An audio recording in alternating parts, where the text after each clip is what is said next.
All right, guys, welcome back to another episode of Limitless MD. I'm your host, Vikram Raya. And today, guys, we're going to talk about structuring partnerships and agreements, JV partnerships, all of it. What if you could reclaim hours of free time each week, create legacy building wealth, and devote more energy to your passion projects without giving up on your career as a life-saving MD? My name is Vikram Raya, functional cardiologist, high performance coach, and real estate expert. And I'm here to give you the tools, strategies, and solutions you need to transform your life so you can unlock your limitless potential and achieve greatness, all the while freeing up your precious time. Welcome to Limitless MD. Let's dive in. Here's the number one rule of JV partnerships. Don't want a win-lose. You don't want a win-win. You need a super win-win for it to happen. And so let's get into it. But before I do that, let me tell you a partnership horror story. All right, who's up for this? Let's do this. So in my career in Viking, all the different companies, most of them I own 100%. But in Viking, my partner and I, we ended up doing a partnership for a specific project. It was we had just gone off for one of our biggest successes in real estate. We were sort of riding high, and we wanted to do a bigger deal. And I think it was like a $36 million deal. We normally don't have the capabilities to do that at that stage of our career. And so we thought, hey, who do we partner with? And so at that time, we were in a mentorship program. So we ended up partnering with people in the mentorship who are our instructors. They were sort of the leaders of asset management. And I was like, all right, well, these guys know what they're doing. They actually taught us. So they're probably going to be good partners. We ran it by them. They got excited. They got pumped up and interested. So we're like, all right, let's come together. Then they brought on a second partner, a third. Basically, it was three of us in three groups now, right? Us, our mentors, and another group. So there's already a lot of red flags here, and we'll talk about that in a second. But at that time, we were naive. We wanted to get the deal done. So we're like, let's do this. And we're like, oh, all right, let's all make it, even though we have different percentage in terms of equity ownership because of what we brought to the deal. And then we thought, hey, let's just rule the investment as an equal parts. Like everyone is, a third. And that was also another mistake we made. So, we were into the deal 6 months, 8 months. We noticed our styles were different. How we operated was different. They were supposed to be responsible for certain things. We were supposed to be responsible for certain things. The third person was supposed to be responsible for certain things. A lot of the burden came on Viking, and we struggled throughout the deal. Normally, we're executing quickly. There was a really strong market. We should have been crushing it. But because we had to run everything by both our partners for every decision, there's a leadership drag. There was a decision drag, and that drag cost us dearly. And when going in, we were undercapitalized on the project, and all of these things started compounding. On top of that, we chose the wrong property management company. We had just utilized their property management company preferences instead of doing our own research. And so what happened was, by the end of it all, we realized this is not a partnership that's going to work. On top of that, one of the partners passed away in the middle of the deal. And the whole thing, literally any mistake that could have been made in terms of decision making, we made it.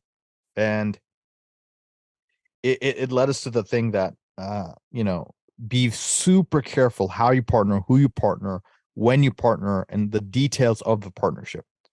And to cut a long story short, we ended up selling that deal for a profit and ended up taking care of our investors as well. But still, it left such an indelible impression in my psyche that I'm still very cautious when I come to partnerships.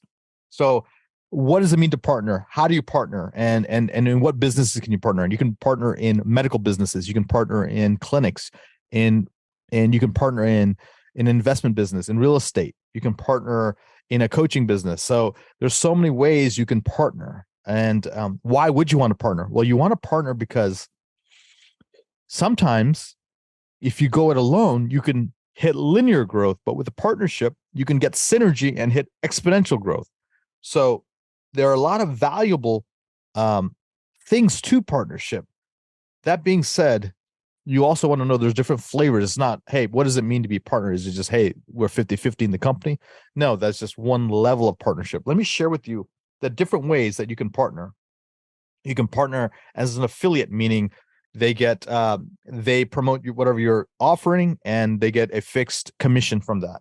They get a referral fee. Perhaps, they're not part of your company, but they get just a set referral fee. That's so affiliates, referrals. Next is revenue share model, where, hey, on this particular thing we're doing together, we're sharing revenue. Next is JV. They're a joint venture on perhaps one part of your company, one part of your project, one part of your service line. Next is equity partnership. They have equity in your company, or perhaps there's equity split between the different partners. And then there's finally ultimate partnership, where it's like a 50-50 partnership, a 70-30 partnership, and it's fully cemented. They're co-owners of your company. So those are the different levels, and it just depends on what you're trying to achieve. What is your outcome? What are you trying to go after? How quickly do you want it? How well do you know the other group? Do they have a proven track record? Can they really help you? These are the questions you want to ask. What is our leadership styles? What is our management styles? What are they bringing to the table? What am I bringing to the table? What is their team bringing? What is my team bringing? Who has a better brand? All of this needs to be into account.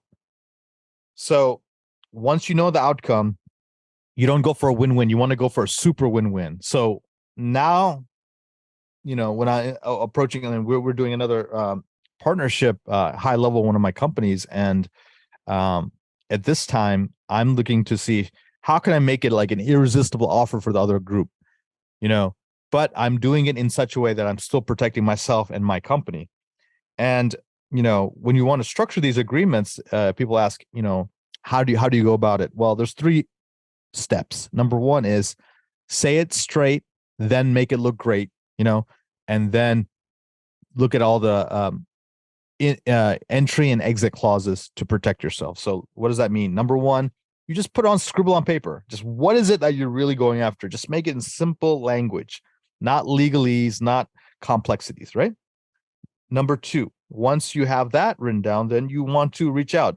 Now, with the advent of artificial intelligence, things like ChatGPT, you can literally probably get a contract, a decently well-written contract that comes out of that. But in these things, if this is really going to be a multiple 6-figure, high 7-figure project, with a potential to really blow up, I go ahead and pay a couple $100, even up to $1,000 for an attorney to review this thing. And so I go in, I say, hey, don't make it complicated. Look at anything, pitfalls, red flags, make sure that I'm not missing anything. And also, not only you don't want to miss anything, but you also think about all the things that can happen in the partnership. They steal from you, you steal from them. They decide to break off and do the same thing with somebody else. They want to buy you out, you want to buy them out. You want to sell them, they want to sell you. There's so many things, and this is all natural. There's not, some of them are, negative, but you want to think about the negative, but you also want to think about the positive too. And you just want to go in with, essentially, you're not going to think about everything, but you're going to think about at least 75 to 80% of the typical scenarios that can happen. And a really good lawyer can help you walk you through that. Some of the learning points I've learned is, again, partner very slowly, and at the first signs of trouble, have open, transparent discussions and talk it out, and really see, hey, what is your outcome? What is my outcome? Where do you want to take this? What's your intention behind it? And be forgiving, be compassionate, but be vigilant. The whole trust but verify meme. Okay. And if you do this right, you're going to get synergy and exponential growth. If you do this wrong, you're going to get headaches. You're going to get pain in the ass. You're going to get you're going to have this PTSD from mistrust. And so that's what you have to be careful about. And also always think about the exit in mind. No company, no partnership, no JV agreement will live on indefinitely. So you want to think about, hey, how will I exit out of this, right? For every partnership agreement, joint venture, equity agreement, you want to see, hey, I want to have multiple exit strategies. Okay. there should be a buy sell clause built in. So guys, I hope this was helpful. This is sort of how I've thought about things, and I'm asking you to just be vigilant and use this as a strategy to grow your empire, whether it's your medical clinics, your medical practice, partnerships with the hospitals, partnerships with private equity groups, or it's partnerships for your side hustles, partnerships for real estate, right? And if you can, always retain operational control. If you can, always think about your buy sell strategies. If you can, always retain equity, and try to be as generous as possible without making it draconian on your side.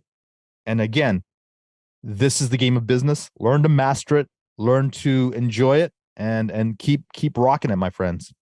Okay, guys, until next time, keep being phenomenal, and thank you again for all the support. If you guys are watching this on YouTube, thank you. On all the podcast channels, again, thank you guys. Keep leaving comments, and we'll keep rocking it. Cheers. Thank you so much for listening to this episode of Limitless MD.